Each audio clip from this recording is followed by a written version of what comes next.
So if you've ever taken a standardized test, you've probably heard of an analogy. The structure is something like A is to B as X is to Y. They're pretty common on the SATs. And then on the other hand, I'm sure you've used a metaphor. So life is like a box of chocolates, or my roommate is a pig. Those are both metaphors. They're words that we use to communicate something else. But they're actually the same thing. So an analogy and a metaphor are two ways of using comparison to help an audience understand something that they don't know by comparing them to something that they do know. Why we don't use them together in public language, I don't know. But what we're going to discuss today is how to effectively use an analogy, the difference between an analogy and a metaphor and why you need to know that, and then why analogies are so effective for public speakers. My name is Lee Pierce. I'm a visiting assistant professor at the Department of Communication at SUNY Geneseo, and we're about to learn all about analogies. So what is an analogy? No to everything you both said. Weddings are like little girls' tea parties, except the women are the stuffed animals, the men are making them talk, and they're not drinking tea. They're drinking antiquated gender roles. Somebody tell Britta what an analogy is. I know what it is. It's like a thought with another thought's hat on. So let's look at the basic structure of an analogy, which is also the basic structure of a metaphor. So you essentially have two things. One is something that you know about, and the other is something you don't know about. And in public speaking, the thing you don't know about is the point of the speech. So if I'm giving a toast for my best friend, the best friend is the thing that you don't know about. If I'm giving an intro speech about myself, I'm the thing that you don't know about. If I'm writing a report on a book, the book is the thing that you don't know about. So that's the topic typically of the speech. And to help people understand the topic, to understand your perspective on it, you use an analogy or a metaphor so you can compare the thing people don't know to the thing that they do. So let's take the basic metaphor / analogy. Jonathan is a tiger. Jonathan is the unknown idea. I don't know who Jonathan is. I just found this on the internet. So Jonathan is the thing we don't know about. But we know about tigers, or at least we think we do, right? So if we say Jonathan is a tiger or Jonathan is like a tiger, what does that mean? Does that mean he's furry and has stripes and claws? Does it mean he naps a lot? Does it mean he's a carnivore? We don't know. And this is the difference between a metaphor and an analogy. In a metaphor, the idea is already so well circulated that you know the difference. So when I say my roommate is like a pig, you know it means she's messy because we circulate that all the time. However, if I say, my roommate, they're like a dump truck. It's like, okay, so they're dirty or big. What are you trying to say? Then I give you the details. Well, they're coming around all hours of the night. It'll be 3 a.m. and I'm asleep in my bed and all of a sudden crash and I hear these loud noises and these lights are shining in my window and things are, clamping around. And then you're like, oh, okay. Your roommate is like a dump truck because they're disruptive. And so now the wheels start to turn, right? So analogies and metaphors have the same structure, which is they have the unknown topic. We call that the tenor. So like in music, the tenor is the bottom part of the music. The tenor in an analogy is the unknown idea. It's the thing you're talking about. Then we have this other idea, tiger, dump truck, pig, whatever. And that's called the vehicle because it literally drives the idea into the speech.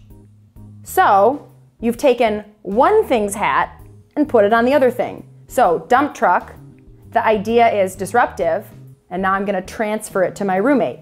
Pig equals messy, I'm gonna transfer it to my roommate. And that's pretty much all there is. Unknown vehicle, or tenor, right? The known vehicle, which drives in and drops off the idea, and then the idea which is transferred from something we do know to something that we don't know.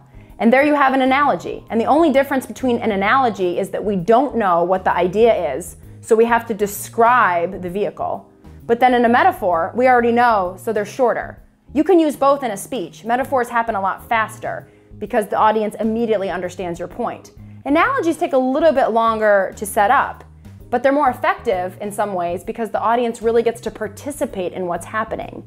Also, just because your audience knows the point of the metaphor, right? So if you say, my brother is a lot like Jon Snow from Game of Thrones, the audience might know who Jon Snow from Game of Thrones is, but they don't know exactly the idea that you're trying to communicate. Is your brother hot? Is your brother really ethical? Is your brother an adorable person? I mean, we don't know. So even though the metaphor kind of works because the audience understands it, you still have to explain what are the characteristics or behaviors of Jon Snow that you want to transfer onto your brother, and then the idea gets transferred. By the way, my brother is nothing like Jon Snow. My brother is an asshole. Jon Snow is adorable. So that's the basic structure, and if you follow the structure, you will have a very effective analogies.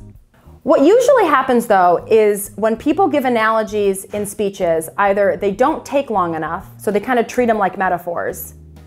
You know, Jon Snow is so nice. My brother's nothing like Jon Snow. He's an asshole. Is a great example of a failed analogy because there's no development. So that's one thing people do wrong. The other thing people do wrong is that they start giving us all of these details about the metaphor. Jon Snow does this. And by the way, I don't even watch Game of Thrones. I don't even know where this came from, but I think it's working. So, you know, Jon Snow does this. He said this. He did this thing on a dragon. He did this thing with a sword. He had this lady friend. And it's like, I'm learning a lot about Jon Snow, but what am I supposed to get about your brother again? So this is a case where we've gotten so dependent on developing the details that we've forgotten the idea. And this happens a lot, and it really ruins the analogy. So here's an example from Fresh Prince, and let's look at where Uncle Phil goes wrong with his analogy. Morning, Dad. Morning, son. Hey, look, Uncle Phil, check it out. Can I talk to you for a second? Do you have to? Come on, Uncle Phil, this is serious, man. I need to talk to you about, cars. Cars? Oh, cars.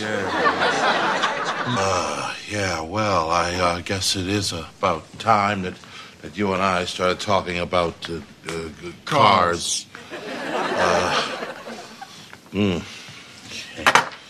Oh, God. This car isn't in trouble, is it? Oh, no. Never been off the lot, far as I could tell.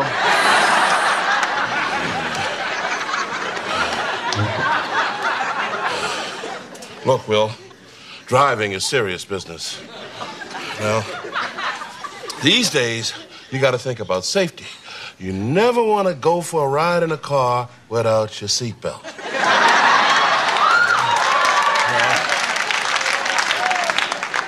And use your brakes.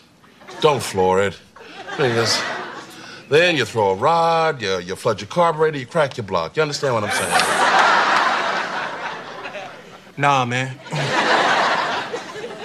No sex before marriage. So what happened? So Uncle Phil is trying to talk about a sensitive topic, and Will brings it up, cars. So cars are the known vehicle, literally, right? We know about cars. The unknown vehicle, right, the sensitive subject that Will doesn't really want to talk about is sex.